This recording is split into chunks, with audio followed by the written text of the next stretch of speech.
Welcome everyone to the first Dev Friday commentary. This is a new form that Dev Fridays will take on from now. The first week will be about Dev Fridays in the form of articles, as they were before, but they will be way more developed now, covering more features than before, while here, during the second week, we'll have a Dev Friday in the form of a commentary.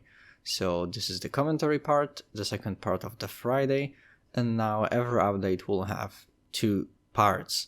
During commentaries we'll cover the new changes in the voiceover, and it's all assisted with a gameplay footage in the background.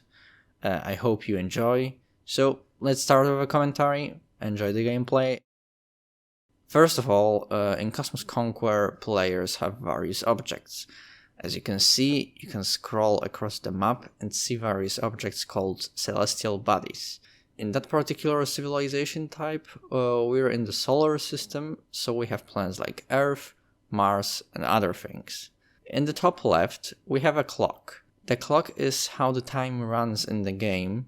It's a real-time based game. It can be set to a pretty fast pace because it's a tycoon and will be waiting around for quite a bit. Currently, one civilization type does not take long.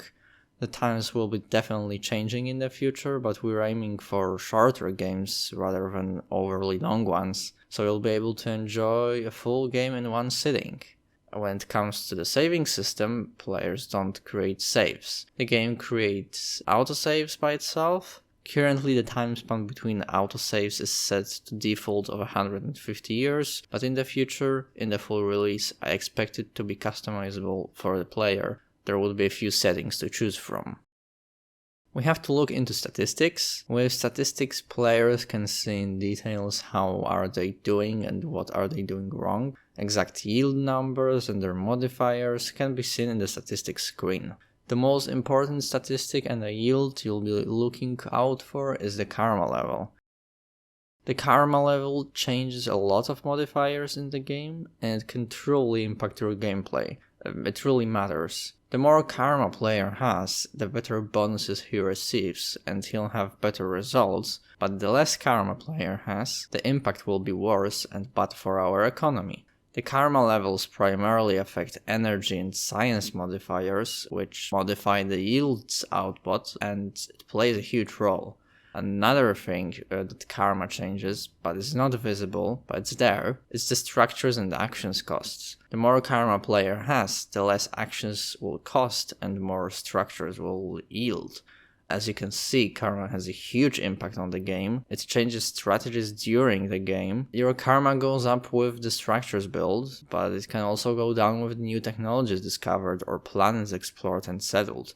Basically, the idea is that the more the civilization expands, develops, and learns, the more corrupt the society becomes. And you really have to watch out for your karma levels throughout the game.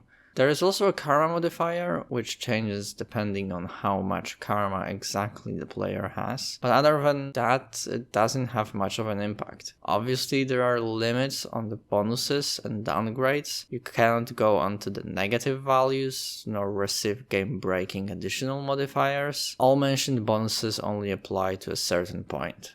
Another thing to look at are structures. To understand it properly, we need to cover slots first.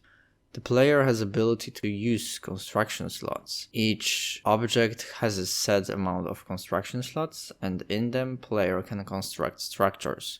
Those structures will give players different yields depending on the structure type. Now, the thing with yields is that they help progressing the game, so constructing structures is necessary to grow your civilization. Now, as I said, different structures give different yields. So, for example, societal structures will yield karma, while economic structure will yield energy. It is all tied together and will be important throughout the game. Another cool feature is that the more structures you build, the more the object visuals change. They start looking more developed and it gives a great look to the planet itself. You can tell which planets are getting developed. I personally really like that appearance and that feature. Now there are actions for the objects that the players can take. One of such actions is scouting a planet, when we want to explore the planet and learn more about it. Another one is settling it, so we can start constructing structures and manage it properly. Some of the construction slots actually will be locked at the beginning when settling an object. They are not accessible for the player, but they can be unlocked through purchasing them. Now, some of them will be actually covered in hazardous conditions, which the player has to remove before being able to construct structures on them. Hazardous and non-hazardous slots cannot be told apart unless they are unlocked, meaning the slot first has to be bought blindly. There is no pattern and any slot might turn out dangerous. Removing the danger will cost the player some money. What I'd say is also a cool feature are the actions just making the game easier. So for example, unlocking all the slots or removing all the hazards. It speeds up the game, saves player a lot of unnecessary clicking. If they have to unlock a bunch of slots, it's definitely a great addition and convenient for the players.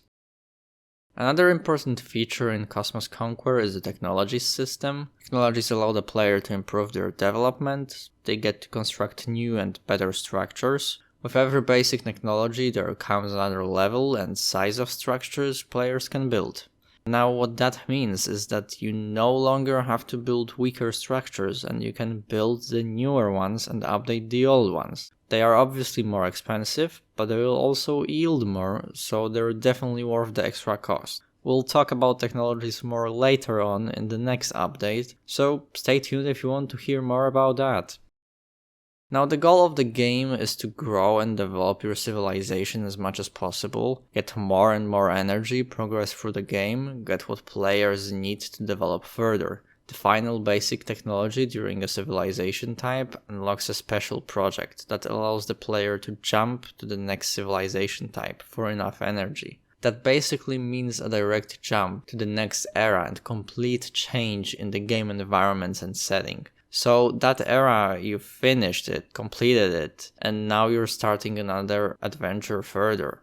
If you've played as Type 1 civilization, as seen on the screen, and you do a type jump, then the next type you'll play is Type 2 civilization. You've been conquering the solar system, but after a type jump, you'll be conquering surrounding stars, because the solar system is finally yours, and it's too small for you. That's the unique concept of growth in Cosmos Conquer, and I'd say it definitely puts it apart from other typical tycoon games. Okay, that will be it for today's Death Friday commentary. I hope you enjoyed, and we'll be back with you soon. Thanks.